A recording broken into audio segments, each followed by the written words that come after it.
महापंचायत तो बाद किसानों ने करनाल दे विच लगाया मोर्चा। बैरिकेडिंग पार करके मिनी सकत्तरेत दे बाहर डटी हजारां दी भीड़। सकत्तरेत दे नेड़े पुलिस ने वाटर कैनन दा भी कीता इस्तेमाल। हरियाणा के खेतीबाड़ी मंत्री जेपी दलाल दा चडूनी ते वड्डा इल्जाम। कहा कांग्रेस तो पैसे लैके हरियाणा दा माहौल खराब कर रहे ने चडूनी। हरियाणा के कुछ किसान समझ चुके ने साजिश। किसान अंदोलन ते बनी सुप्रीम कोर्ट की कमेटी की रिपोर्ट जनतक करने की उठी मांग। कमेटी के मैंबर ने ही चीफ जस्टिस ऑफ इंडिया को लिखी चिट्ठी। कमेटी ने 2 महीने अंदर सौंपी सी अपनी रिपोर्ट। दिल्ली हिंसा मामले दे विच पंजाब विधान सभा के वलों गठित कमेटी ने स्पीकर को सौंपी अपनी रिपोर्ट। पिछले दिनी कमेटी मैंबरां ने पीड़ित किसानों के नाल गल करके दर्ज किए सन बयान।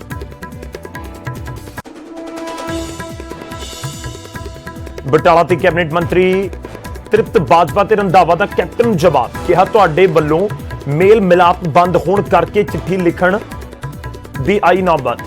सिरा सजाउण दा नहीं, बटाला नूं जिला बनाउण दा है मामला। पंजाब विधान सभा चोणां नूं लैके सिमरजीत सिंह बैंस दा वड्डा ऐलान। बोले जे संयुक्त मोर्चे दे बैनर हेठ किसान लड़नगे चोण तां किसानां दे लई अपनी सीट भी छड्डण नूं तैयार।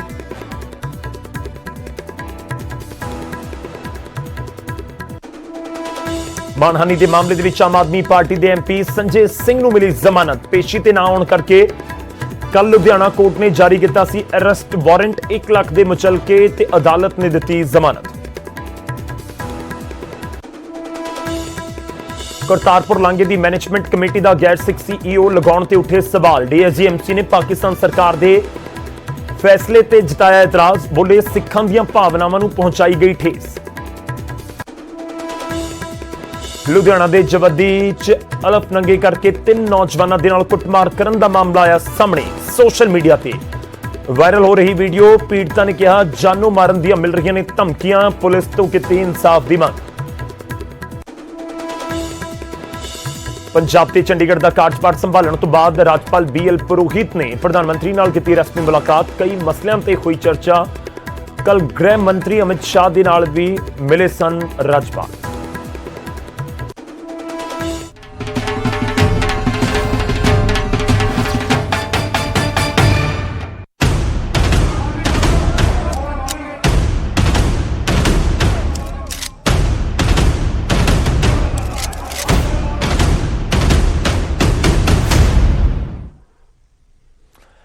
सत श्री अकाल, स्वागत है। गौरव शुक्ला मैं हां तुहाडे नाल। शुरुआत दिन की सब तो वड्डी खबर तो करनाल तो, जहां करनाल दे विच किसानां दा प्रदर्शन ते इस समय वड्डी खबर है कि करनाल दे विच वाटर कैनन का इस्तेमाल किया गया। सकत्तरेत दे नेड़े पुलिस ने वाटर कैनन यानी कि पानी दीआं बछाड़ां का इस्तेमाल किया है।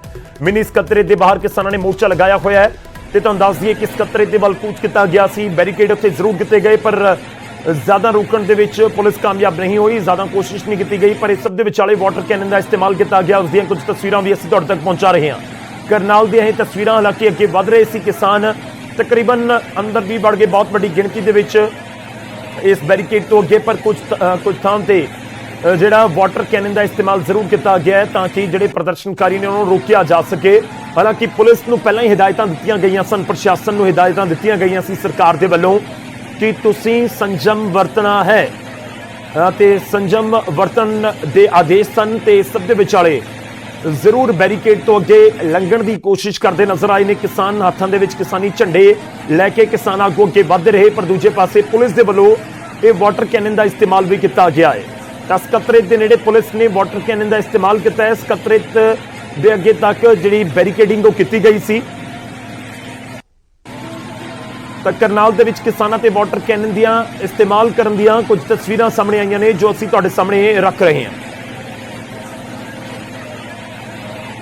क्योंकि वख-वख थावां दे उत्ते बैरीकेड की गई सी। अनाज मंडी तो निकले किसान आगू, उस तो बाद मिनी सकत्तरेत दे वल कूच किया गया। राह दे विच जिहड़ियां बैरीकेड सीगियां उस तो अगे वधदे रहे ते वाटर कैनन का इस्तेमाल किया गया। सीधा रुख करदे नपिंदर बराड़ साडे सहयोगी साडे नाल ने इस समय। नपिंदर, जानना चाहांगे तुहाडे तों वाटर कैनन का इस्तेमाल कित्थे होया है, इस समय स्थिति किहो जी? कर देखो असीं मिनी सैकटरीएट के बाहर इस वेले मौजूद है जितों असीं लगातार तस्वीरां दिखा रहे हैं। जिहड़ा वाटर कैनन की गल हो रही है, हालांकि पुलिस प्रशासन बड़े संयम नाल काम लै रहा सी क्योंकि स्थिति ऐसा ही पैदा हो गई सी कि इन्नी वड्डी गिनती में किसान इत्थे पहुंच गए सी कि ਉਹਨਾਂ ਤੇ ਸ਼ਕਤੀ ਪ੍ਰਦਰਸ਼ਨ ਕਰਨਾ ਜਾਂ ਬਲ ਪ੍ਰਯੋਗ ਕਰਨਾ ਸ਼ਾਇਦ ਕੋਈ ਫਾਇਦੇਮੰਦ ਸੌਦਾ ਨਹੀਂ ਸਾਬਤ ਹੋਣਾ ਸੀ, ਕਿਉਂਕਿ ਇੱਕ ਪਿਛਲੀ ਵਾਰ ਵੀ ਜਦੋਂ ਤੁਸੀਂ ਦੇਖਿਆ ਪਿਛਲੀ ਘਟਨਾ ਜਿੱਥੇ ਪੂਰਾ ਵਿਵਾਦ ਉੱਠਿਆ ਉਸ ਵੇਲੇ ਵੀ ਸ਼ਕਤੀ ਪ੍ਰਦਰਸ਼ਨ ਦਾ ਨਤੀਜਾ, ਉਸ ਵੇਲੇ ਉਸ ਝੜਪ ਦਾ ਨਤੀਜਾ ਸਰਕਾਰ ਔਰ ਪ੍ਰਸ਼ਾਸਨ ਪਹਿਲਾਂ ਹੀ ਭੁਗਤ ਰਿਹਾ। ਅੱਜ ਦੇ ਜਿਹੜੇ ਹਾਲਾਤ ਨੇ ਉਸੇ ਕਰਕੇ ਬਣੇ ਹੋਏ ਨੇ। ਤਾਂ ਜੇ ਇਹਦੇ ਵਿੱਚ ਹਾਲਾਂਕਿ ਪਿੱਛੇ ਕੀ ਕਾਰਨ ਬਣੇ ਨੇ, ਸੈਕਟਰੀਏਟ ਤੋਂ ਥੋੜਾ ਪਿੱਛੇ ਘਟਨਾ ਵਾਪਰੀ ਹੈ ਕਿ ਉੱਥੇ ਵਾਟਰ ਕੈਨਨ ਚੱਲਿਆ, ਪਰ ਉੱਥੇ ਕਿਉਂ ਅਚਾਨਕ ਐਸੀ ਸਥਿਤੀ ਬਣ ਗਈ? ਕਿਉਂਕਿ ਜ਼ਿਆਦਾਤਰ ਕਿਸਾਨ ਵੱਡੀ ਗਿਣਤੀ ਦੇ ਵਿੱਚ ਸਿਵਲ ਮਿੰਨੀ ਸੈਕਟਰੀਏਟ ਦੇ ਵਿੱਚ ਐਂਟਰ ਕਰ ਚੁੱਕੇ ਨੇ, ਇੱਥੇ ਪਹੁੰਚ ਚੁੱਕੇ ਨੇ। ਇੱਥੇ ਉਹਨਾਂ ਨੂੰ ਰੋਕਣ ਦੀ ਕੋਈ ਜ਼ਿਆਦਾ ਕੋਸ਼ਿਸ਼ ਤੱਕ ਨਹੀਂ ਕੀਤੀ ਗਈ, ਕਿਉਂਕਿ ਕੁਝ ਗਿਣੇ ਚੁਣੇ ਮੁਲਾਜ਼ਮ ਇੰਨੇ ਜਦੋਂ ਲੱਖ ਦੇ ਆਸ-ਪਾਸ ਜਦੋਂ ਕਿਸਾਨ ਪਹੁੰਚ ਜਾਣ ਤਾਂ ਇੰਨੇ ਵੱਡੇ ਕਾਫਲੇ ਨੂੰ, ਇੰਨੇ ਵੱਡੇ ਕਾਰਵੇ ਨੂੰ ਰੋਕਣਾ ਔਖਾ ਹੋ ਜਾਂਦਾ।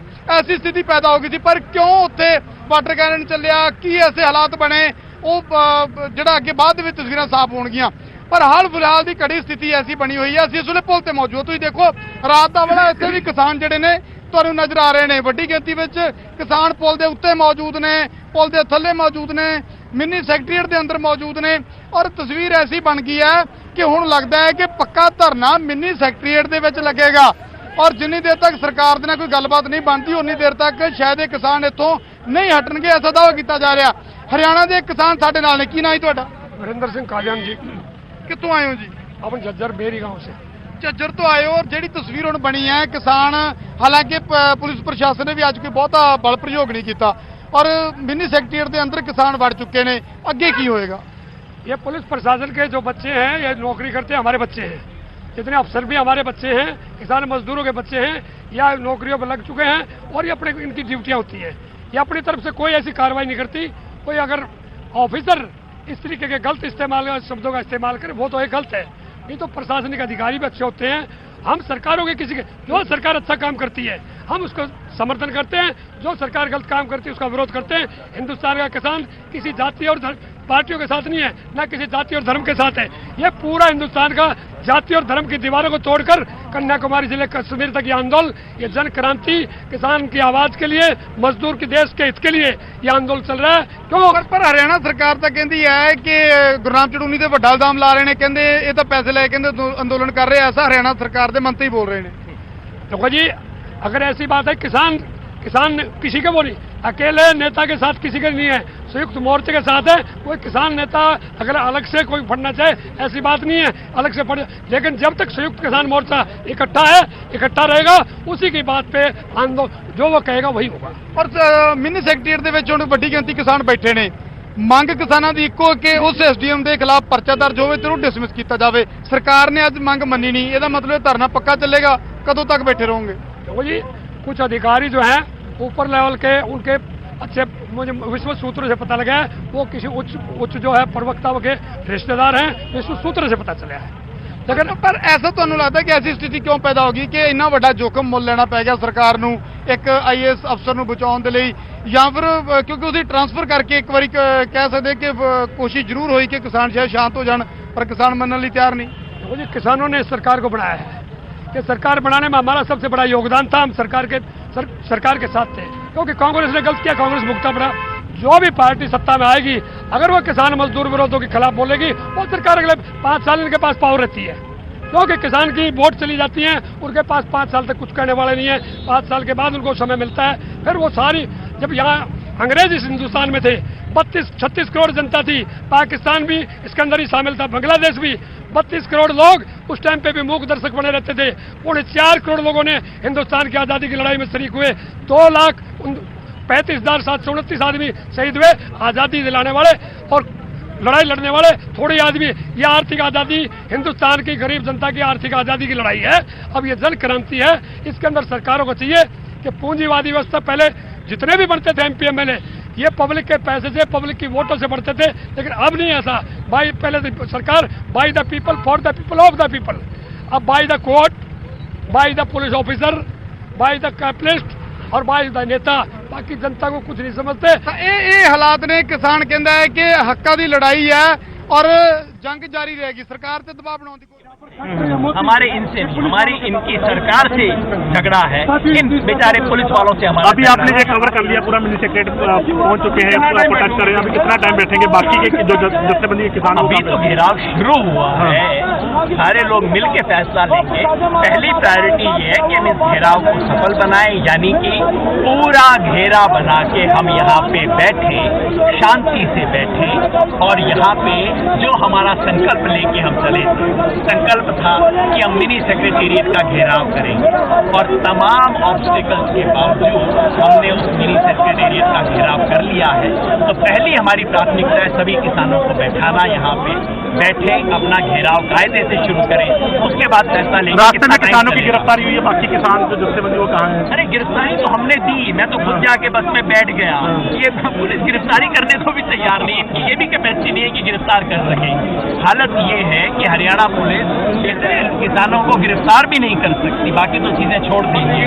तो अब हमें जिम्मेवारी लेनी। अगली रणनीति क्या रहेगी? अगली रणनीति अभी तो पहले तो बैठ जाए, घेराव है, घेराव कोई 1-2 घंटे का तो होता नहीं है, घेराव लंबा है, घेराव पक्का है, तो घेराव अभी तो पहले अनिश्चित काल का घेराव है। अभी भी जब मैं बोल रहा हूँ पीछे से सैकड़ों हजारों किसान अभी भी आ रहे हैं, तो पहले सबको बैठा देना, सबके साथ घेराव प्रॉपरली शुरू करना, ये हमारी प्रायोरिटी है।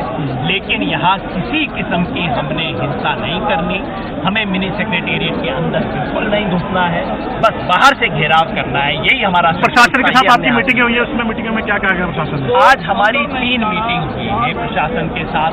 हमने कहा कि देखो, जिस अफसर ने उस किस्म की बेजा हरकत की, उस अफसर पे कोई कार्रवाई तो होनी चाहिए।